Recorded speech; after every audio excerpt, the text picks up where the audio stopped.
What's poppin', people? So when you think of the word poor, what comes to mind?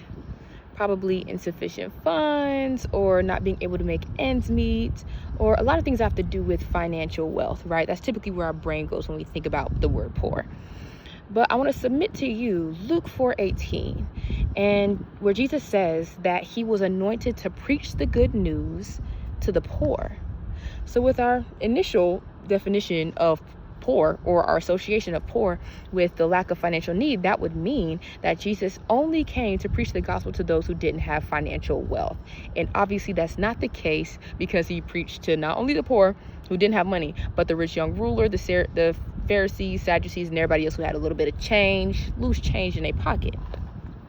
So if we can debunk that definition of poverty, what did Jesus mean? And so when you look up the Greek word that Jesus used for poor there, it actually means not only those who didn't have money financially, but it also means those who lacked in anything, right? And looking back at the verse, seeing that Jesus was the answer to poverty, that means that Jesus is true wealth. And so therefore, the lack of Jesus in anything means poverty and being poor.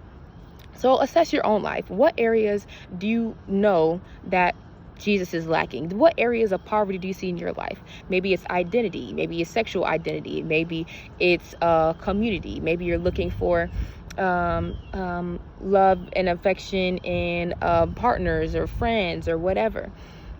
Look at the areas of poverty in your own life, the areas where you're a little bit in debt or a lot in debt, and ask Jesus to fill that area up, because he is the only answer. He is the only true wealth that is in existence.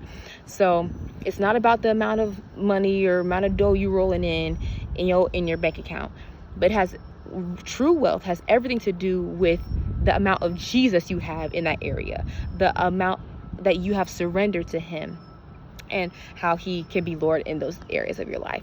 So I hope this bless you. Again, go to Jesus and ask him to fill those areas of poverty in your own life, and allow him to give you what true wealth is, which is himself. So peace, love, and joy to you all, and I'll see y'all later.